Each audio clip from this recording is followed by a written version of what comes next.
Hello दोस्तों, कैसे हैं आप सभी। उम्मीद करता हूँ आप सभी बहुत ही अच्छे होंगे।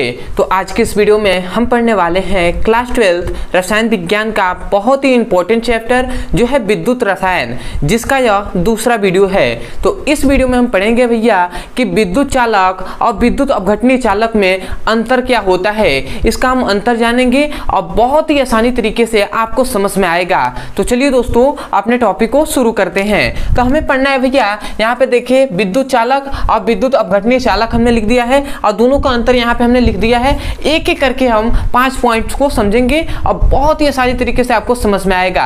तो चलिए दोस्तों अपने टॉपिक को शुरू करते हैं। तो देखिए सबसे पहले यहाँ पे विद्युत चालक लिखा गया है, यहाँ पे विद्युत अपघटनीय चालक लिखा गया है। उसके बाद अब यहाँ पे हम सबसे पहला देखते हैं। तो भैया विद्युत जो चालक होता है इसमें आवेश का प्रवाह जो इलेक्ट्रॉनों द्वारा होता है।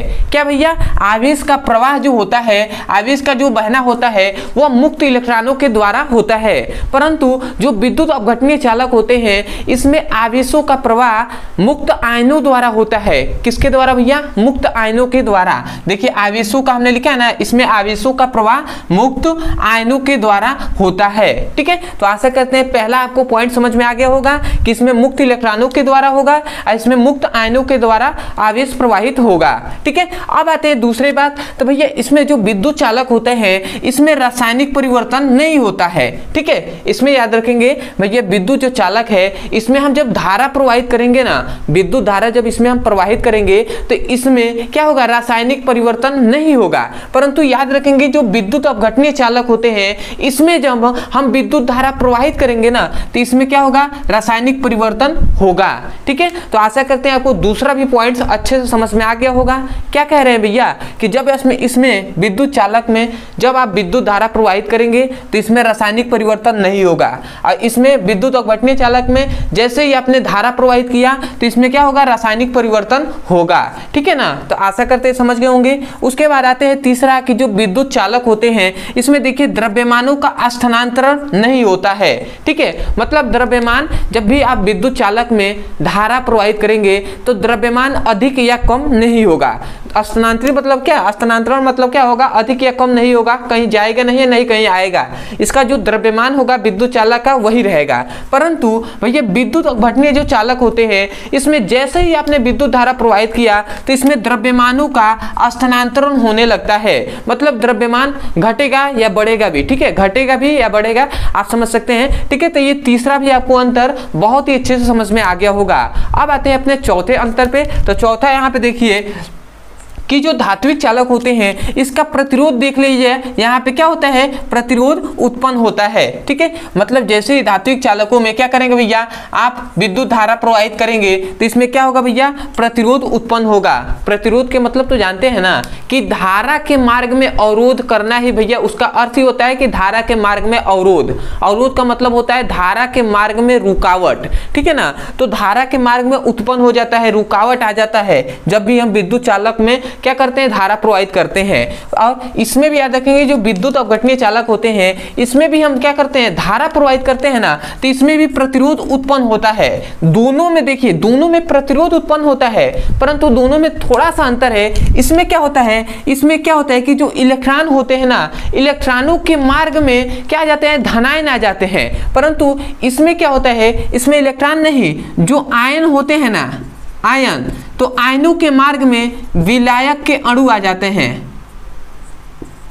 विलायक के परमाणु भी लिख सकते हैं या कण भी लिख सकते हैं। ठीक है, तो इसमें आप समझ रहे हैं जब आयन जो क्या होंगे? प्रवाहित होंगे तो उसमें क्या आ जाएंगे? विलायक के परमाणु आ जाते हैं। परंतु जब मुक्त जो क्या होते हैं? विद्युत चालक होते हैं इसमें जब विद्युत धारा प्रवाहित करते हैं तो इलेक्ट्रॉनों के मार्ग में क्या आ जाते हैं भैया?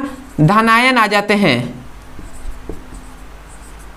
ठीक है ना, तो आशा करते हैं आप समझ रहे होंगे कि विद्युत चालक के जो इलेक्ट्रॉन होते हैं बहते हैं उसमें प्रवाहित होता है तो उसके मार्ग में जब धनायन आ जाते हैं तो इलेक्ट्रॉनों को रोकने लगते हैं, जिसके कारण प्रतिरोध उत्पन्न होता है। और इसमें क्या होता है भैया कि जो क्या होता है? प्रतिरोध होता है। ये कैसे उत्पन्न होगा? जब आयन होगा, यह क्या होगा?